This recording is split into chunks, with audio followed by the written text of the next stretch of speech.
if that's flashing, we should be away. Okay, well, my name's Graham Walker, I'm a digital editor, and anybody who's watching this now will probably be just looking at James, because a lot kind of know what's kind of quite happening. But if you scroll the screen around with your finger, you'll get a 360-degree look. Hello. And here I am with Busted. Hiya, guys. How are you? Before we go any further, we'll continue in the technological theme. I've got some questions here from some of your fans from Twitter. We asked if they got anything for you. So I've got one here from Soph, which is at Sophiella. How did you decide to get back together? We spent a few times just hanging around together as a band again at Charlie's house, actually, and it was a slow progression. And it just kind of one thing, nothing, we didn't rush it. We just wanted to take it gently and no pressure. And just to follow up from that, Charlie, I mean, obviously you were the evil guy who left the band and broke a million hearts. and here you are actually saying, come on, let's get back together again. Why now? Well, I think, as James said, we started hanging out, and a lot of time had passed since the band has split up, and I think we just realised that there was a creative common ground that I didn't realise was there. It wasn't there last time. It wasn't there at the end of the band, and we drifted apart. And then we got into the studio, and I think that was really the pivotal moment for us getting back together, was being in the studio again, writing again, which has led us to this point now. And then, Matthew, I've got a question here from Hannah, which is Anna_Busted, so obviously a huge fan. And she says, what's the most embarrassing thing that's happened to you while you were on stage? I don't know, my trousers fell down once on television in Japan, do you know? Yeah. But on television, you were playing. And well, that's just in front of a few million, isn't it? Yeah, it was in Japan. My trousers fell down. I thought it was kind of funny though, wasn't it? Yeah, That's funny.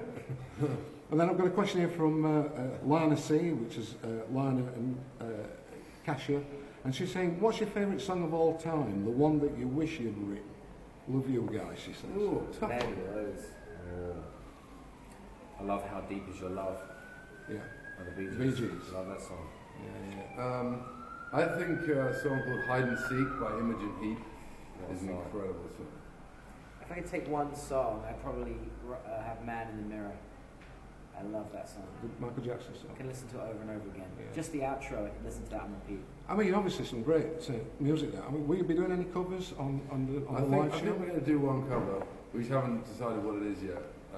Can you tell us what anything's going to be on the tour yet? Yeah, I mean, we're going to play what you think you're going to hear. You know, I mean, we only had 2 albums, so we're going to play, you know, everything that fans like. All the hits, Yeah. All the hits And and with some a album few new favourites. ones chucked in there to sort of give a flavour of what's to come. Yeah, obviously a new album is just recorded. It's going to be out Yeah. later in this year. Yeah. So a sneak peek on A the live sneak shows. peek. Exactly. Yeah, a little sneak peek. Terrific. And I've got a question here then, perhaps for you and Charlie. What's the coolest or weirdest gift a fan has ever given you? I think the weirdest one sounds a bit interesting. Yeah, the weirdest one, I don't know. Remember, this is a family audience. as Yeah. well. Got a giant muffin once. Which is quite interesting, it's about this big. It was like a big panettone actually, but Right. tasted good. Do you tend to get much thrown on stage, soft toys, cuddly toys, all that kind of stuff? Yeah. What happens to it all? I suppose it longer to No, your we don't kids get might that love much it. anymore. Like, although we played this show like last summer and they kept throwing donuts on the stage. Remember that? I do remember that. Yeah. Well, That was weird. That was weird. You ate all the donuts, yeah. Yeah. I think I did too. It was so more donuts this time sometimes- round? Yeah, and sometimes people go sweets and stuff, but Yes. not so much cuddly toys. Sometimes we actually get amazing gifts. Like my great grandfather was a composer in the 17th century and had gone to the archives and dug out some of his original manuscripts and gave, and I thought what an amazing gift that is. Very personal. So the original scores, sorry. So sometimes fans can really give you awesome stuff as well as weird stuff. It's kind of amazing. It's so cool to do that. Amazing. I've got to ask you, obviously people have an interest in personal lives, and not least of all yours, with Britain's sweetheart, married to Emma. You got 2 kids, you got another one on the way. The other one's going to be quite close to, I think, the concert. How long before the concert starts, the tour starts? I mean, it's kind of due around the 8th of May, so we'll kind of baby, and then I'd go on tour. Yeah, in a perfect world. But what happens when you get the call on stage? I mean, I don't know. Can we see there? We kind of obviously become a two-piece in the end? I mean, I don't know. I mean, I'll cross that bridge when we come to it. You know, I think I've got a feeling it'll come early. So. I reckon you might get some baby toys thrown up on stage this time. You know, Yeah, just mind out.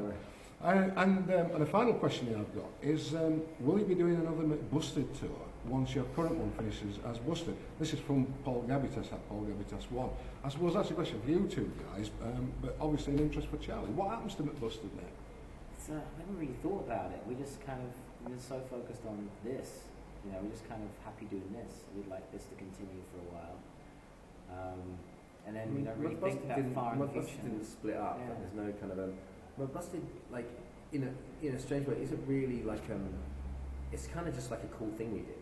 I mean, it doesn't really feel like it's like McFly are a whole band in that band, so they can just carry on being McFly, and we're just going to go and do Busted for a while.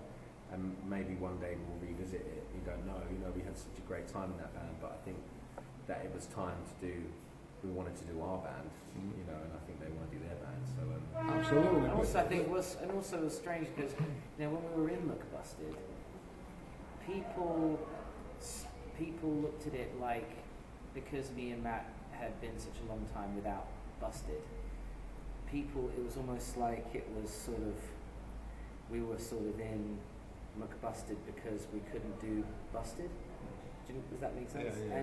And that wasn't really the case because we knew that there was a chance, to do Busted, and we wanted to do that. Yeah. And so now we've been given the chance to do it, and we would be crazy not to want to pursue it because it was such a long.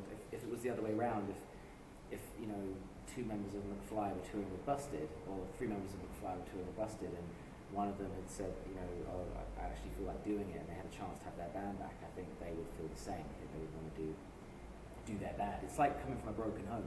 Yeah. But Charlie, if McBusted did get back together again, would you like to be part of that next time? You know, I think that's kind of Matt and James's thing, and they have a close relationship with McFly. I don't know those guys nearly as well as these guys do. Yeah. So I think that's really their thing, and I think this is us three together is our thing. I think that's Well, it is, and it's something we've been waiting for over a decade for. So thanks for bringing this back. I'm sure that the arenas are going to be full, and I'm sure that album's going to get to number one. So look forward to coming back to Sheffield. I like Sheffield. Well, yeah, and just as a final point, I mean, Sheffield memories. Have you got any particular memories about this place and the crowds here that support you, and a special message for them, perhaps? I always remember Sheffield Arena. Yeah. Like when I think of an arena, I think of Sheffield Arena. Like it's kind of like the typical kind of arena. Do you mean it's what you think of? Yeah. It's the quintessential arena. Quintessential arena. There you go. So I always think of Sheffield like it's I bet you said that of all the cities. No, it's no. not. But in Newcastle, we talk about how loud they are and how how they don't wear clothes. Perhaps we all ought to buy tickets for Newcastle.